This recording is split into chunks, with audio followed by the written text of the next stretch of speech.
ಅಭಯ್ ಮಾಡಿದ ಅವಮಾನ ಮಿಲನಾಳ ಹೃದಯಕ್ಕೆ ಬಲವಾದ ಪೆಟ್ಟು ಕೊಟ್ಟಿತ್ತು. ಆದರೆ ಅವಳು ಕುಗ್ಗಲಿಲ್ಲ. ಬದಲಿಗೆ ಅವಳಲ್ಲಿದ್ದ ಹಠ ಕೆಚ್ಚೆದೆಯಾಗಿ ಬದಲಾಗಿತ್ತು. ತನ್ನ ಊರಿನ ಆತ್ಮೀಯ ಗೆಳತಿ ಚಿತ್ರಾಳನ್ನು ಕರೆ ಮಾಡಿ ವಿಷಯ ತಿಳಿಸಿದಳು. ಚಿತ್ರ ಸ್ಥಿತಿವಂತ ಮನೆತನದವಳು. ಎಷ್ಟೋ ಸಲ ಹಣದ ಸಹಾಯ ಮಾಡಲು ಮುಂದಾದರೂ ಮಿಲನ ಬೇಡವೆಂದಿದ್ದಳು.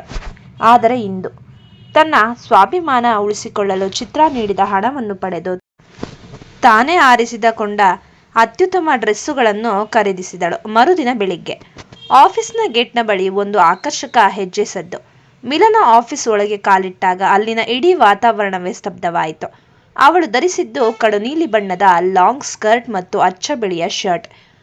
ಕೇಶರಾಶಿಯನ್ನು ಸುಂದರವಾಗಿ ಬಿಟ್ಟು ಕಾಲಿಗೆ ಹೈ ಹೀಲ್ಸ್ ಚಪ್ಪಲಿ ಧರಿಸಿದ್ದಳು. ಸರಳವಾದ ಮೇಕಪ್, ಕಣ್ಣಲ್ಲಿ ಆತ್ಮವಿಶ್ವಾಸದ ಮಿಂಚು.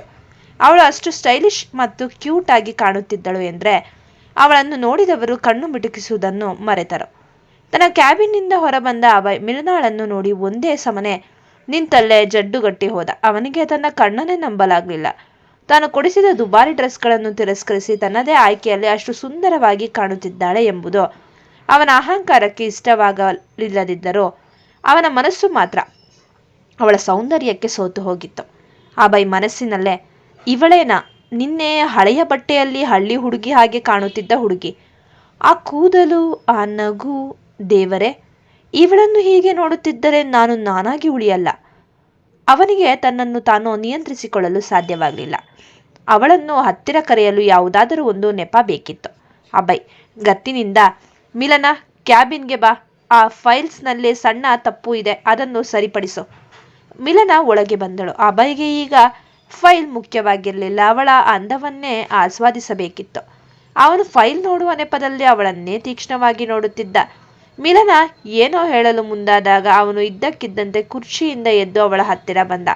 ಅವನ ದೃಷ್ಟಿ ಅವಳ ಕೆನ್ನೆಯ ಮೇಲೆ ನೆಟ್ಟಿತ್ತು. ಅಭಯ್ ತಗ್ಗು ಧ್ವನಿಯಲ್ಲಿ, ಮಿಲನ, ನಿನ್ನ ಕೆನ್ನೆಯ ಮೇಲೆ ಏನೋ ಕಲೆ ಇದೆ, ಸ್ವಲ್ಪ ಹತ್ತಿರ ಬಾ, ನಾನು ತೆಗೆಯುತ್ತೇನೆ. ಅವಳು ಅರಿಯುವಷ್ಟರಲ್ಲಿ ಅಭಯ್ ಅತಿ ವೇಗವಾಗಿ ಅವಳನ್ನು ಹತ್ತಿರಕ್ಕೆ ಎಳೆದು ಆ ಕಲೆ ತೆಗೆಯುವ ನೆಪದಲ್ಲಿ ಅವಳ ಕೆನ್ನೆಯ ಮೇಲೆ ತನ್ನ ತುಟಿಗಳನ್ನು ಒತ್ತಿ ಒಂದು ಕಿಸ್ ಮಾಡಿದ. ಆ ದೃಶ್ಯ ಮಿಲನಾಳಿಗೆ ಆಘಾತ ನೀಡಿತು. ಒಂದು ಸೆಕೆಂಡ್ ಅವಳ ಮೈಯಲ್ಲಿ ವಿದ್ಯುತ್ ಸಂಚರಿಸಿದಂತಾಯಿತು. ಆದರೆ ಕೂಡಲೇ ಅವಳು ಪ್ರಜ್ಞೆಗೆ ಬಂದಳು. ಅಭಯ್ ತನ್ನ ಅಹಂಕಾರದ ಪರಮಾವಧಿಯನ್ನು ಮುಟ್ಟಿದ್ದಾನೆ ಎಂದು ಅವಳಿಗೆ ಅರ್ಥವಾಯಿತು. ಅವಳು ಅವನ ಕೆನ್ನೆಗೆ ಬಲವಾಗಿ ಒಂದು ಏಟು ಹೊಡೆದಳು. ಆ ಹೊಡೆತದ ಸದ್ದು ಇಡೀ ಕ್ಯಾಬಿನ್ನಲ್ಲಿ ಪ್ರತಿಧ್ವನಿಸುತ್ತಿತ್ತು. ಮಿಲನ ಸೀಳುವಂತಹ ಕೋಪದಿಂದ, ನಾಯಿ ಬಾಲ ಡೊಂಕು ಅಂದ್ರೆ ನಾಯಿ ಸ್ವಭಾವನೆ ಬದಲಾಗಲ್ಲ ಅನ್ನೋದೇ ಸತ್ಯ. ಕೇವಲ ಕೆಲಸದ ವಿಷಯಕ್ಕೆ ಕರೆದೆ ಅಂದಿದ್ದಕ್ಕೆ ಬಂದೆ, ಆದ್ರೆ ನೀನು ಮಾಡಿದ ಈ ನೀಚ ಕೆಲಸಕ್ಕೆ ನಿನ್ನನ್ನು ಅಸಹ್ಯ ಪಡ್ಕೋತೀನಿ ಅಭಯ್. ನೆನ್ಪಿರ್ಲಿ, ನಾನು ಅಳೋಕೆ ಹುಟ್ಟಿದವಳಲ್ಲ, ಇಂಥ ಅಹಂಕಾರಿಗಳಿಗೆ ಪಾಠ ಕಲಿಸೋಕೆ ಹುಟ್ಟಿದವಳು. ಕೆಲಸ ಕೊಟ್ಟು ನನ್ನನ್ನು ಕೊಂಡುಕೊಂಡಿದ್ದೀನಿ ಅನ್ಕೋಬೇಡ. ಹೇಳ್ತಾ ಹೇಳ್ತಾ ಅವಳ ಕಣ್ಣಲ್ಲಿ ನೀರು ಬಂತು. ಆದ್ರೆ ಅದು ನೋವಿನ ಕಣ್ಣೀರಲ್ಲ, ತನ್ನ ಗೌರವವನ್ನು ಕಾಪಾಡಿಕೊಂಡಿರುವ ಆಕ್ರೋಶದ ಕಣ್ಣೀರು. ಅವಳು ತನ್ನ ಬ್ಯಾಗ್ ಹಿಡಿದುಕೊಂಡು ಏನು ಯೋಚಿಸದೆ ಅಲ್ಲಿಂದ ಹೊರಬಂದು ನೇರವಾಗಿ ರಾಜೀನಾಮೆ ಪತ್ರ ಬರೆಯಲು ಕುಳಿತಳು. ಅಭಯ್ ಕೆನ್ನೆಯನ್ನು ಹಿಡಿದುಕೊಂಡು ಅವಳು ಹೋಗುವುದನ್ನೇ ಕಣ್ಣು ತುಂಬಿಕೊಂಡಿದ್ದ. ಆ ಹೊಡೆತ ಅವನಿಗೆ ನೋವು ಕೊಡಲಿಲ್ಲ, ಬದಲಿಗೆ ಅವಳು ಎಷ್ಟು ದಿಟ್ಟಳು ಎಂಬ ಅರಿವನ್ನು ಮೂಡಿಸಿತ್ತು. ಮಿಲನಾಳ ಆ ಬಲವಾದ ಕಪಾಳ ಮೋಕ್ಷ ಅಭಯ್ನನ್ನು ದಿಗ್ಭ್ರಮೆಗೊಳಿಸಿತ್ತು. ಅಹಂಕಾರದ ಶಿಖರದಲ್ಲಿದ್ದ ಅವನಿಗೆ ಯಾರು ತನ್ನನ್ನು ಮುಟ್ಟುವ ಧೈರ್ಯ ಮಾಡಿರಲಿಲ್ಲವೋ ಅಂತಹವಳು ತನ್ನ ಕೆನ್ನೆಗೆ ಬಾರಿಸಿದ್ದು ಅವನ ಸ್ವಾಭಿಮಾನಕ್ಕೆ ದೊಡ್ಡ ಬೆಟ್ಟು ಕೊಟ್ಟಿತ್ತು. ನೋಡ್ತಾ ಇರು ಮಿಲನ, ಈ ಕೆನ್ನೆಗೆ ಬಾರಿಸಿದ ಕೈಯನ್ನೇ ನನ್ನ ತುಟಿಗೆ ತಲುಪಿಸದಿದ್ದರೆ ನನ್ನ ಹೆಸರು ಅಭಯ್ ಅಲ್ಲ ಎಂದು ಮನಸ್ಸಿನಲ್ಲೇ ಶಪಥ ಮಾಡಿದ. ಮಿಲನ ಕಣ್ಣು ಕೆಂಪಾಗಿಸಿ ರಾಜೀನಾಮೆ ಪತ್ರವನ್ನು ಟೇಬಲ್ ಮೇಲೆ ಎಸೆದಳು. ಅಭಯ್ ಅದನ್ನು ನೋಡಿ ನಗುತ್ತಲೇ ಕಣ್ಣೆದುರೇ ಹರಿದು ಹಾಕಿದ. ಮಿಲನ, ಯಾಕೆ ಹೀಗೆ ಮಾಡ್ತಿದ್ದೀರಾ? ನನ್ನ ತಾಳ್ಮೆಗೂ ಒಂದು ಮಿತಿ ಇದೆ. ದಯವಿಟ್ಟು ಸುಮ್ಮನೆ ರಾಜೀನಾಮೆ ಅಪ್ರೂವ್ ಮಾಡಿ. ಅಭಯ್ ತಣ್ಣಗೆ ಮಾಡಲ್ಲ ಅಂದ. ಆಗ ಮಿಲನ ಚೇರ್ಮನ್ ಗೋಪಾಲ್ ವರ್ಮಾ ಅವರಿಗೆ ಕರೆ ಮಾಡಲು ಮುಂದಾದಳು. ಅಭಯ್ ಅಂಜದೆ ಅವಳ ಕೈಯಿಂದ ಫೋನ್ ಕಸಿದುಕೊಂಡು ತಾನೇ ಡಯಲ್ ಮಾಡಿ ಅಪ್ಪನ ಜೊತೆ ಮಾತಾಡಿದ. ಅಪ್ಪ, ಮಿಲನ ನಿಮ್ಮ ಹತ್ತಿರ ಏನೋ ಮಾತಾಡಬೇಕಂತೆ ಎಂದು ಫೋನ್ ಮಿಲನಾಗೆ ನೀಡಿದ. ಚೇರ್ಮನ್ ಗೋಪಾಲ್ ವರ್ಮಾ ಪ್ರೀತಿಯಿಂದ ಮಾತನಾಡಿದರು. ಹೇಳಮ್ಮ ಮಿಲನ, ರೂಮ್ ಹೊಂದಾಣಿಕೆ ಆಯ್ತಾ? ನಿನಗೆ ಏನೇ ಬೇಕಾದರೂ ಹೇಳು ಮಗಳೇ, ನಮ್ಮ ಕಂಪನಿಗೆ ನಿನ್ನಂಥ ಜಾಣ ಉದ್ಯೋಗಿಗಳು ಬೇಕು. ಅಭಯ್ ತಕ್ಷಣ ಫೋನ್ ಕಿತ್ತುಕೊಂಡು, ಅಪ್ಪ, ರೂಮ್ ಆಫೀಸ್ನಿಂದ ಸ್ವಲ್ಪ ದೂರ ಇದೆ, ಅವಳಿಗೆ ಅಲ್ಲಿ ಒಂಟಿಯಾಗಿ ಇರಲು ಭಯ ಆಗ್ತಿದೆ ಅಂತೆ, ಅದಕ್ಕೆ ಏನಾದರೂ ಬೇರೆ ವ್ಯವಸ್ಥೆ ಮಾಡ್ತೀರಾ ಎಂದು ಕೇಳಿದರು ಎಂದು ಸುಳ್ಳು ಹೇಳಿದ. ಅಭಯ್ ಹೀಗೆ ಸುಳ್ಳು ಹೇಳುತ್ತಿದ್ದರೆ ಮಿಲನಾಳ ಮುಖ ಸಿಟ್ಟಿನಿಂದ ಕೆಂಪಾಗಿತ್ತು. ತಾನು ಅಂತಹ ಯಾವುದೇ ಭಯ ವ್ಯಕ್ತಪಡಿಸಿರಲಿಲ್ಲ. ತಾನು ಒಂಟಿಯಾಗಿರಲು ಹೆದರಲಿಲ್ಲ. ಅವನ ಈ ನಾಟಕವನ್ನು ನೋಡಿ ಮಿಲನಾಗೆ ಅವನ ಮೇಲೆ ಮತ್ತಷ್ಟು ಜಿಗುಪ್ಸೆ ಉಂಟಾಯಿತು. ಗೋಪಾಲ್ ವರ್ಮಾ ಅಭಯ್ ಸುಳ್ಳು ಹೇಳುತ್ತಿದ್ದರು. ಅವನ ತಂದೆ ಗೋಪಾಲ್ ವರ್ಮಾ ಅವರು ಅದನ್ನು ನಿಜವೆಂದು ನಂಬಿ, ಅಭಯ್ ಅಷ್ಟು ದೂರ ಯಾಕೆ ಕಳಿಸಿದೆ? ಹೆಣ್ಣು ಮಕ್ಕಳಿಗೆ ಅಲ್ಲಿ ಕಷ್ಟ. ಸದ್ಯಕ್ಕೆ ಒಂದು ಕೆಲಸ ಮಾಡು, ಅವಳನ್ನು ನಮ್ಮ ಮನೆಯ ಗೆಸ್ಟ್ ಹೌಸ್ಗೆ ಶಿಫ್ಟ್ ಮಾಡು. ನಮ್ಮ ಕಣ್ಣೆದುರೇ ಇರ್ತಾರೆ. ಪಾಪ ಹುಡುಗಿ ತುಂಬಾ ಕಷ್ಟದಲ್ಲಿದ್ದಾಳೆ, ಅಷ್ಟು ಮಾಡಿಕೊಡು ಎಂದು ಖಡಕ್ಕಾಗಿ ಆದೇಶ. ಫೋನ್ ಕಟ್ ಮಾಡಿದರು. ಮಿಲನಳಿಗೆ ಇದು ಬೆಂಕಿಯಿಂದ ತಪ್ಪಿಸಿಕೊಂಡು ಬಾಣಲೆಗೆ ಬಿದ್ದಂತಾಯ್ತು. ಮನೆಯ ಗೆಸ್ಟ್ ಹೌಸ್ ಅಂದ್ರೆ ಪ್ರತಿದಿನ ಅಭಯ್ನ ಕಾಟ ತಪ್ಪಿದ್ದಲ್ಲ. ಮಿಲನ ಅಭಯ್ನನ್ನು ನೋಡಿ, ನೀವು ಯಾಕೆ ಈ ಥರ ಸುಳ್ಳು ಹೇಳಿದ್ರಿ? ನಾನು ಯಾವುದೇ ಭಯಪಟ್ಟಿಲ್ಲ. ನನಗೆ ನಿಮ್ಮ ಮನೆಯ ಗೆಸ್ಟ್ ಹೌಸ್ಗೆ ಬರುವ ಅವಶ್ಯಕತೆಯೂ ಇಲ್ಲ. ಆಫೀಸ್ ಗೆಸ್ಟ್ ಹೌಸ್ ಕೂಡ ಬೇಡ. ನನಗೆ ಈ ಕಂಪನಿಯೇ ಬೇಡ. ಅವಳು ಅಸಹನೆ ಮತ್ತು ಸಿಟ್ಟಿನಿಂದ ಮುಖ ಮುರಿದುಕೊಂಡಳು. ಅಭಯ್ ಅವಳ ಸಿಟ್ಟನ್ನು ಕಂಡು ನಗುತ್ತಾ ಅವಳ ಹತ್ತಿರಕ್ಕೆ ಬಂದ. ಅಭಯ್, ಮೇಡಮ್, ಸುಮ್ಮನೆ ಬಾಯಿ ಮುಚ್ಚಿಕೊಂಡು ಕೆಲಸ ಮಾಡೋದನ್ನ ಕಲಿ. ಕಂಪನಿ ರೂಲ್ಸ್ ಪ್ರಕಾರ ಕೆಲಸ ಬಿಡಬೇಕಾದ್ರೆ 10 ಲಕ್ಷ ರೂಪಾಯಿಯ ದಂಡ ಕಟ್ಟಬೇಕು. ದುಡ್ಡು ರೆಡಿ ಇದ್ರೆ ಚೆಕ್ ಬರೆದುಕೊಡು, ಇಲ್ಲ ಅಂದ್ರೆ ಸುಮ್ಮನೆ ಹೋಗಿ ನಿನ್ನ ಕೆಲಸ ನೋಡ್ಕೊ. ನನ್ನ ಆಟ ಈಗ ತಾನೇ ಶುರುವಾಗಿದ್ದು. ಅವನ ಈ ನಡವಳಿಕೆ ಮತ್ತು ಅಹಂಕಾರದ ಮಾತಿಗೆ ಮಿಲನ ಶಾಕ್ ಆದಳು. 10 ಲಕ್ಷ ಅಂದ್ರೆ ಆಕೆಯ ಪಾಲಿಗೆ 7 ಜನ್ಮದ ದುಡಿಮೆ. ಈಗ ಅವಳು ಕೈ ಕಟ್ಟಿ ಹಾಕಿದಂತಾಯಿತು. ಅಭಯ್ ಅವಳ ಅಸಹಾಯಕತೆಯನ್ನು ಆನಂದಿಸುತ್ತಾ ಅವಳ ಮತ್ತಷ್ಟು ಹತ್ತಿರ ಬಂದ. ಅಭಯ್ ತಗ್ಗು ಧ್ವನಿಯಲ್ಲಿ ಕಿವಿಯ ಹತ್ತಿರ, ಮಿಲನ, ನನಗೆ ನೀನು ಬೇಕು. ನನ್ನ ಅಹಂಕಾರವನ್ನು ಮೀರಿ ನೀನು ನನಗೆ ಬೇಕು. ನಿನ್ನನ್ನು ಗೆಲ್ಲೋದು ನನ್ನ ಹುಚ್ಚತನ ಅನ್ಕೋಬೇಡ. ಇದು ನನ್ನ ಗೆಲುವು. ಈಗ 10 ಲಕ್ಷ ಕಟ್ಟಿ ಹೋಗ್ತೀಯೋ ಅಥವಾ ನನ್ನ ಈ ಜಿಡ್ಡಿನಾಟಕ್ಕೆ ಒಪ್ಪಿ ಇಲ್ಲೇ ಉಳಿಯುತ್ತೀಯೋ ನೀನೇ ಡಿಸೈಡ್ ಮಾಡು. ಮಿಲನ ಅವನ ಮುಖ ನೋಡಲಾರದೆ ದ್ವೇಷ ಮತ್ತು ಅಸಹಾಯಕತೆಯಿಂದ ಅವನನ್ನು ತಳ್ಳಿದಳು. ನೀವು ಎಷ್ಟು ನೀಚ ಅಂದ್ರೆ ಒಬ್ಬಳನ್ನು ಹಿಂಸಿಸೋದನ್ನೇ ಪ್ರೀತಿ ಅನ್ಕೊಂಡಿದ್ದೀರಾ. ನಿಮ್ಮ ದಂಡ ಕಟ್ಟೋಕೆ ನನ್ನ ಹತ್ತಿರ ದುಡ್ಡಿಲ್ಲ, ಆದ್ರೆ ನನ್ನ ಗೌರವವನ್ನು ಒತ್ತೆ ಇಟ್ಟು ಇಲ್ಲಿ ಇರೋಕೆ ನಾನು ರೆಡಿ ಇಲ್ಲ ಎಂದು ಅಳುತ್ತಲೇ ಫೈಲ್ ಹಿಡಿದು ತನ್ನ ಟೇಬಲ್ ಕಡೆ ಓಡಿದಳು. ಅಭಯ್ ಅವಳೇ ಹೋಗುವುದನ್ನು ನೋಡುತ್ತಾ, ನೀನು ಎಲ್ಲಿಗೆ ಹೋಗ್ತೀಯ ಮಿಲನ? ಈ 10 ಲಕ್ಷ ಲೆಕ್ಕ ನನ್ನ ಹತ್ತಿರನೇ ಇದೆ. ಬೇಗ ಅಥವಾ ತಡ ನೀನು ನನ್ನ ಬಳಿಗೆ ಬರ್ತೀಯ ಎಂದುಕೊಂಡು ಗೆಲುವಿನ ನಗುವನ್ನು ನಕ್ಕ. ವಾರದ ಕಠಿಣ ಕೆಲಸ, ಅಭಯ್ನ ಅವಮಾನ, ದಂಡದ ಭಯ. ಮಿಲನಾಳ ಪಾಲಿಗೆ ಕಳೆದು 1 ವಾರ ನರಕವಾಗಿತ್ತು. ತನ್ನ ಕುಟುಂಬದ ಪರಿಸ್ಥಿತಿಯನ್ನು ನೆನೆದು ಆಕೆ ಎಲ್ಲವನ್ನೂ ಮೌನವಾಗಿ ಸಹಿಸಿಕೊಳ್ಳುತ್ತಿದ್ದಳು. ಶನಿವಾರ ಆಫೀಸ್ಗೆ ರಜೆ ಇದ್ದ ದಿನ. ಗೆಸ್ಟ್ ಹೌಸ್ನ ಆ ಪುಟ್ಟ ಕೋಣೆಯಲ್ಲಿ ಮಿಲನ ಸ್ವಲ್ಪ ನೆಮ್ಮದಿಯಾಗಿ ನಿದ್ದೆ ಮಾಡೋಣ ಎಂದುಕೊಂಡಿದ್ದಳು. ಬೆಳಗ್ಗೆ 8 ಗಂಟೆ. ಹೊರಗೆ ಮಂಜು ಕವಿದಿತ್ತು. ಮಿಲನ ಬಾಗಿಲು ತೆರೆದಾಗ ಅವಳ ದೃಷ್ಟಿ ತಟ್ಟಿದ್ದು ಗೆಸ್ಟ್ ಹೌಸ್ನ ಗೇಟ್ ಬಳಿ ನಿಂತಿದ್ದ ಆ ಕಪ್ಪನೆಯ ಐಷಾರಾಮಿ ಕಾರಿನ ಮೇಲೆ. ಆ ಕಾರಿನ ಬ್ಯಾನೆಟ್ ಮೇಲೆ ಕೈ ಹಾಕಿ ಕೂಲಿಂಗ್ ಗ್ಲಾಸ್ ಧರಿಸಿ ಅಹಂಕಾರದಿಂದ ನಿಂತಿದ್ದವನು ಬೇರೆ ಯಾರೂ ಅಲ್ಲ, ಸ್ವತಃ ಅಭಯ್. ಮಿಲನಾಳ ಕಣ್ಣುಗಳು ಅರಳಿದವು. ಆಕೆ ರೇಗುತ್ತಾ, ನೀವಿಲ್ಲಿಗೆ ಯಾಕೆ ಬಂದಿದ್ದೀರಾ? ಆಫೀಸ್ ರಜೆ ಇಲ್ವಾ?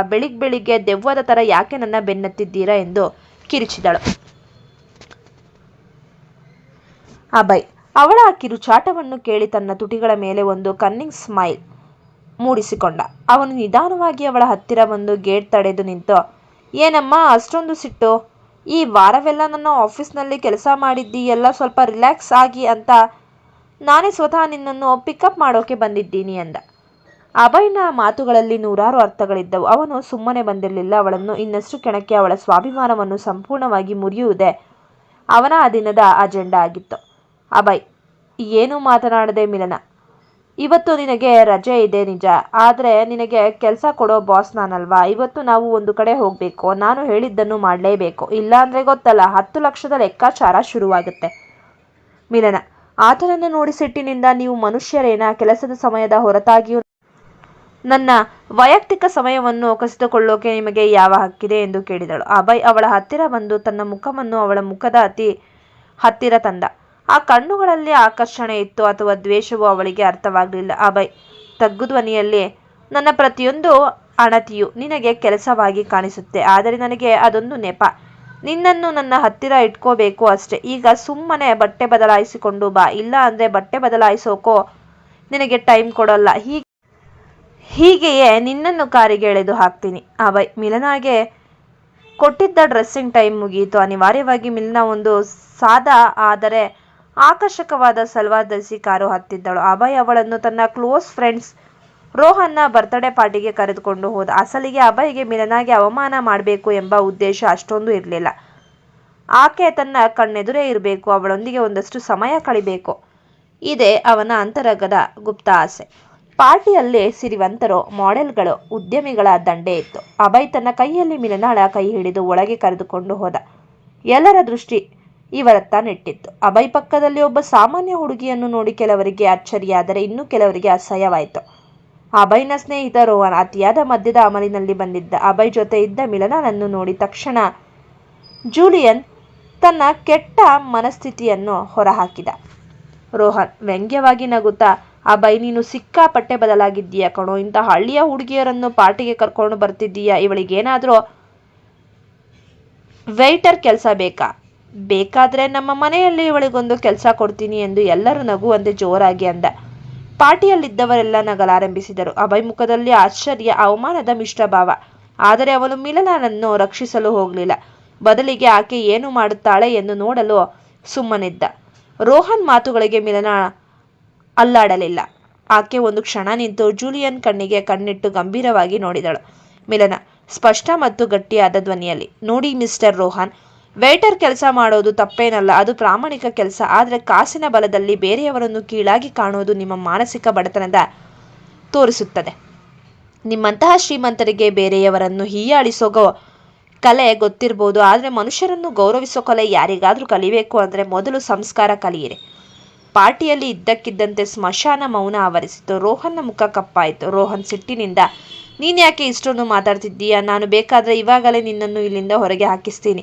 ಮಿಲನ ಅಭಯ್ ಕಡೆ ತಿರುಗಿ, ಅಭಯ್ ಸರ್, ಇವನು ನಿಮ್ಮ ಫ್ರೆಂಡ್ ಇರ್ಬೋದು, ಆದರೆ ಇವನ ಬಾಯಿಯಿಂದ ಬರೋ ಮಾತುಗಳು ನಿಮ್ಮ ಗೌರವವನ್ನು ಕಡಿಮೆ ಮಾಡ್ತಿದೆ. ನಾನೇನು ಇಲ್ಲಿ ಬರ್ತೀನಿ ಅಂತ ಬಂದಿಲ್ಲ. ನನಗೆ ಪಾರ್ಟಿ ಮುಖ್ಯ ಅಲ್ಲ, ನನ್ನ ಆತ್ಮಗೌರವ ಮುಖ್ಯ. ನಾನು ಹೊರಟು ಹೋಗ್ತೀನಿ. ಮಿಲನ ಅಲ್ಲಿಂದ ಹೊರನಡೆಯಲು ಹೆಜ್ಜೆ ಹಾಕಿದಳು. ಅವಳ ಆ ದಿಟ್ಟತನ, ಆ ಸ್ವಾಭಿಮಾನ ಅಭಯ್ಗೆ ಒಮ್ಮೆಗೆ ಮೈಮರೆಸುವಂತೆ ಮಾಡಿತು. ತಾನು ಕೇವಲ ಅವಳನ್ನು ತನ್ನೊಟ್ಟಿಗೆ ಇರಿಸಿಕೊಳ್ಳಬೇಕು ಅಂದುಕೊಂಡಿದ್ದೆ, ಆದರೆ ಆಕೆ ಎಲ್ಲರ ಎದುರು ತನ್ನ ಅಹಂಕಾರವನ್ನೇ ಎತ್ತಿಕೊಟ್ಟಿದ್ದ ರೋಹನ್ನನ್ನು ಸೋಲಿಸಿದ್ದಾಳೆ. ಅಭಯ್ ತಕ್ಷಣವೇ ರೋಹನ್ನ ಕಾಲರ್ ಹಿಡಿದು, ರೋಹನ್, ಅವಳು ಯಾರು ಅಂತ ನಿನಗೆ ಗೊತ್ತಿಲ್ಲ. ಅವಳ ಬಗ್ಗೆ ಒಂದು ಮಾತು ಕೆಟ್ಟದಾಗಿ ಆಡಿದ್ರು ನೀನು ನನ್ನ ಫ್ರೆಂಡ್ ಅಂತ ಕೂಡ ನೋಡಲ್ಲ ಎಂದು ಗದರಿದ. ಎಲ್ಲರೂ ದಿಗ್ಭ್ರಮೆಯಿಂದ ನೋಡುತ್ತಿರಲು ಅಭಯ್ ಓಡಿ ಹೋಗಿ ಮಿಲನಾಳ ಕೈ ಹಿಡಿದು ನಿಲ್ಲಿಸಿದ. ಅಭಯ್ ಮಿಲನ ಕಣ್ಣನ್ನು ನೋಡಿಯೇ, ಮಿಲನಾಗೆ ಸಾರಿ ಹೇಳು ರೋಹನ್, ಇಲ್ಲ ಅಂದ್ರೆ ಇವತ್ತಿನಿಂದ ನಮಗಿರೋ ಫ್ರೆಂಡ್ಶಿಪ್ ಇಲ್ಲಿಗೆ ಮುಕ್ತಾಯ. ಮಿಲನಾಗೆ ಆಶ್ಚರ್ಯ, ಅಹಂಕಾರಿ ಅಭಯ್ ತನಗಾಗಿ ತನ್ನ ಫ್ರೆಂಡನ್ನೇ ಎದುರು ಹಾಕಿಕೊಂಡಿದ್ದಾನೆ. ಪಾರ್ಟಿ ಹಾಲ್ನಲ್ಲಿ ಎಲ್ಲರೂ ದಿಗ್ಭ್ರಮೆಗೊಂಡರು. ಅಹಂಕಾರದ ಶಿಖರವಾಗಿದ್ದ ಅಭಯ್ ತನಗಾಗಿ ತನ್ನ ಆಪ್ತ ಗೆಳೆಯ ರೋಹನ್ನ ಕಾಲರ್ ಹಿಡಿದು ಗದರುತ್ತಿದ್ದ.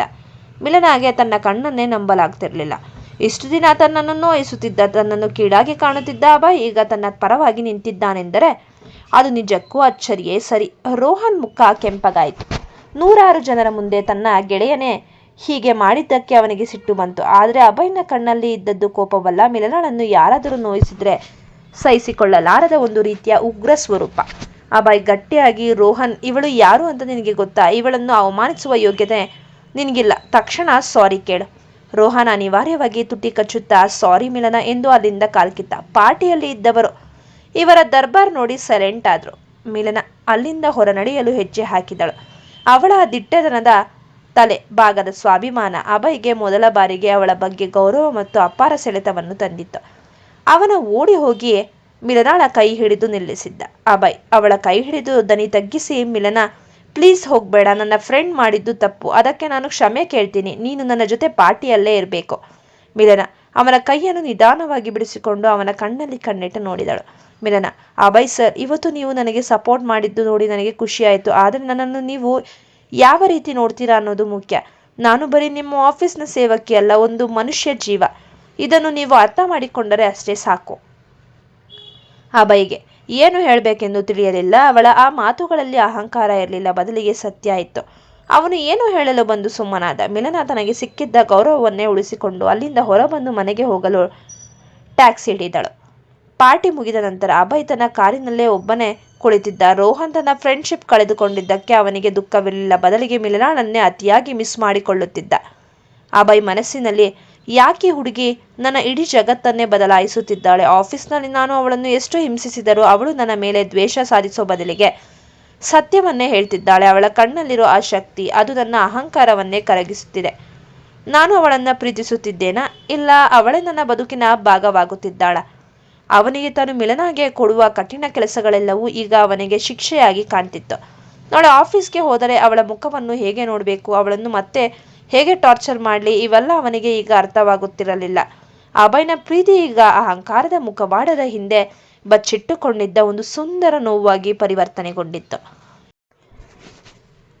ಈ ನಮ್ಮ ಹೊಸ ಕತೆ ನಿಮಗೆ ಇಷ್ಟವಾಗಿದ್ದಲ್ಲಿ ಕತೆಯನ್ನು ವೀಕ್ಷಿಸಿದ ನಂತರ ದಯಮಾಡಿ ನಮ್ಮ ಚಾನಲ್ಗೆ ಸಬ್ಸ್ಕ್ರೈಬ್ ಮಾಡಿ, ಶೇರ್ ಮಾಡಿ ಮತ್ತು ಕಮೆಂಟ್ ಮಾಡಿ. ಧನ್ಯವಾದಗಳು.